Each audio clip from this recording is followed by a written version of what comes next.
Alrighty, folks, in this video, we're going to be going over some examples of using modular arithmetic. So everything we've seen in the last video that we've just done here. So going back to my slides here, we're going to start off with example 2. So we want to find the solution set for x plus y is congruent to 3 mod 4 and x minus y is congruent to 1 mod 4. Now again, if this was in the integers, this would be x plus y is equal to 3, x minus y is equal to 1, and we would try and solve this. We could either do substitution, we can do elimination, we could do all the techniques that we had back in high school. But now we're dealing with things in terms of modular arithmetic. So again, we need to treat these slightly differently than what we had beforehand. So let's get at it.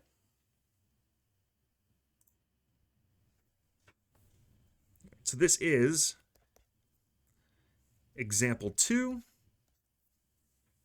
And again, we want to find the solution of x plus y, which is congruent to 3 mod 4, and x minus y is congruent to 1, again, mod 4. Now, do note the only way we would be able to do this properly is if it was the same modulo. So these are both modulo 4. We can do the arithmetic exactly the same based upon our last theorem. So the first thing I'm going to do is I'm going to put these into the congruence classes. So we know that this is just x plus y is equal to 3. And this is x minus y is equal to 1. Now note, sometimes when we do this, we would put a little subscript here at the bottom, say a little 4 here, just to indicate that we are doing this modulo 4. Now, if it's understood that we're doing this, and from the question it is clear everything is modulo 4, I can omit this. I don't need that in there right now. But if it wasn't clear, I would throw a little subscript in there just to remind myself that, again, I am dealing with this modulo 4. All right, so using the basic techniques that we had, again, we could add things, we could multiply things. So what I'm going to do is I'm going to add these two equations together. So I have my x plus y is equal to 3, or in terms of congruence classes, and x minus y is equal to 1. So if I add these two together, what do I get? Well, again, I'm just taking the representatives in each one. So the representatives for my first one is x plus y, and the second it's x minus y, and I add these together. So I have x plus y plus x minus y. So my y's cancel out, I'm left with 2x. That's on my left-hand side. My right-hand side, again, I'm adding these together. So 3 plus 1 gives me 4. But remember, this is modulo 4. So this is equal to 0. And again, we can show that this is in fact true because 4 is congruent to 0 mod 4. Again, how do we know this? Well, I look at the distance between 0 and 4. It's 4 units. Is it a multiple of 4? Yes, 100%. This statement is true. So we have 2x is equal to 0. Now, notice on my left-hand side, I have a product inside of this. So I can break this product up as the congruence class of 2 times the congruence class of x, again, this is all mod 4, is equal to the congruence class of 0. So now what values of x can we plug in? Now remember, this is all mod 4, so the choices for x could be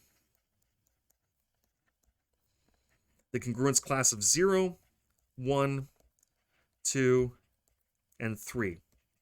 So all possible remainders when I divide by 4.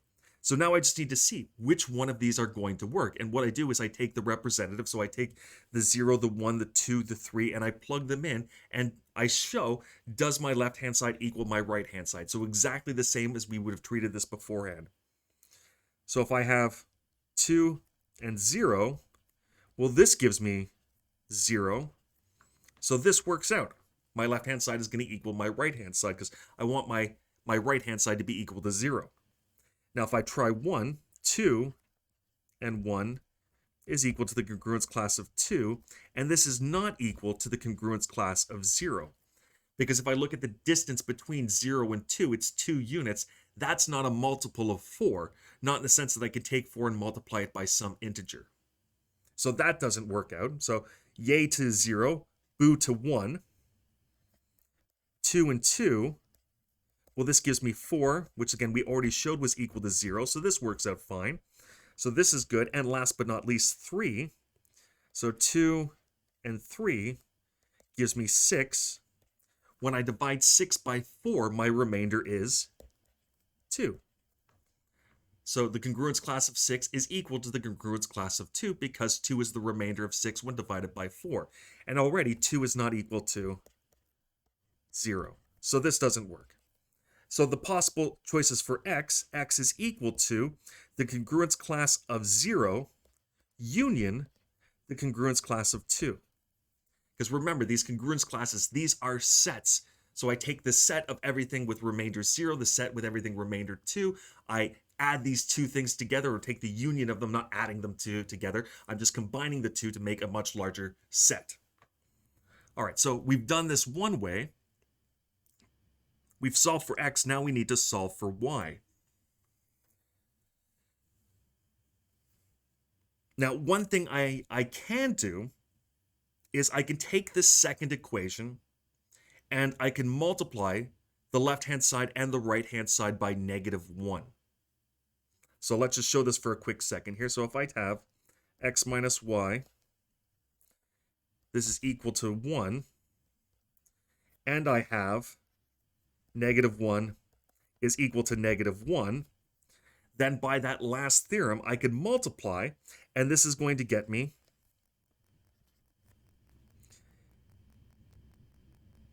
-x plus y is equal to -1. So that statement's true, and again, I still have my first equality, so my x plus y is equal to 3. And now if I add these two together, what do I end up with? Well, my x minus x, those are going to disappear. My y plus y, I'm going to have a 2y. And if I add 3 and -1, I'm going to get a 2. And again, I can split up this 2y here as the congruence class of 2. It's a horrible bracket here. 2 times the congruence class of y is equal to the congruence class of 2. And same idea, we now look at what values of y can I plug in. So what representatives can be in there? So y could be, again, 0, could be 1, could be 2, and could be 3. And same as we did before, trial and error, which one of these is going to work.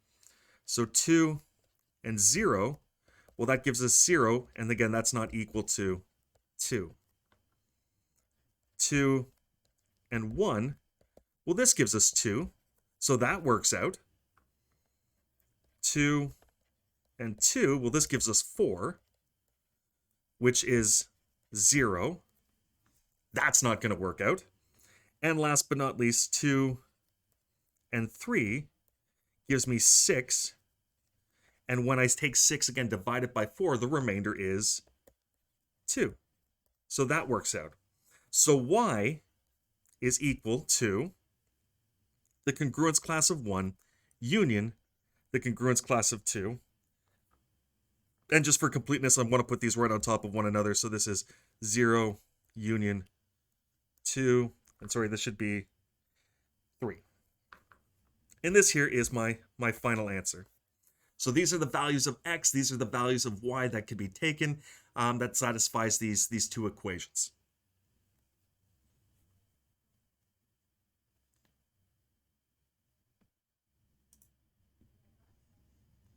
All right, so we saw the addition, the multiplication. We've seen how to solve an equation. The last thing that I want to talk about, at least for this video here,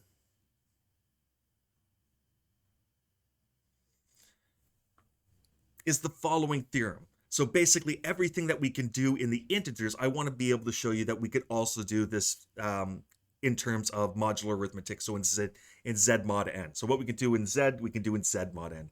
So let's take any three elements in Z mod n.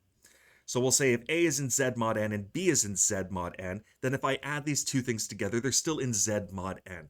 So what that means is I have this closure. I'm not adding two things in my set that's going to give me something that is outside of my set. So I still am able to deal with things inside Z mod n.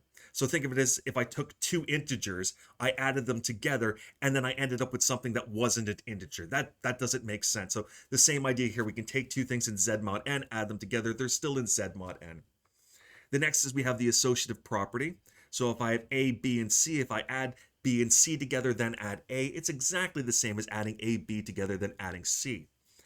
Property 3, we have the commutative property. So if I have A plus B, then it doesn't matter if I have B plus A. The order in that doesn't matter of how I'm doing this.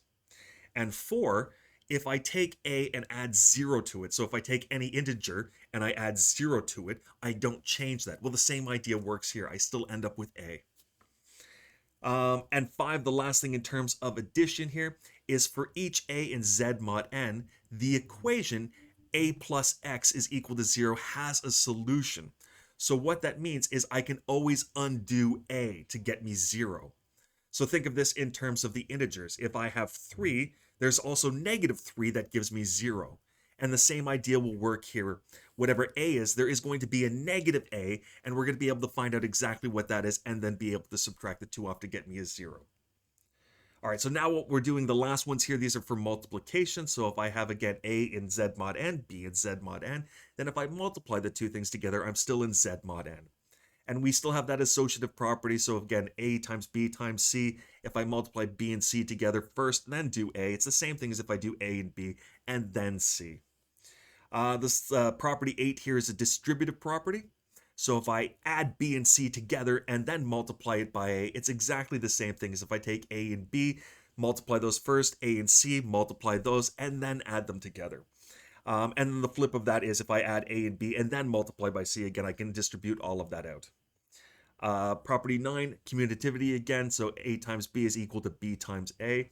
And last but not least, if I take A and multiply it by 1, I end up in exactly the same spot. So think of this in terms of integers. If I have some integer, doesn't matter what it is, I multiply it by 1, I'm not changing it. So all of the properties that we would normally have with the integers also carry over here in modular arithmetic. Next video, we're going to go through a few more examples here just to make sure that we got these ideas concrete in our head. We'll see you then.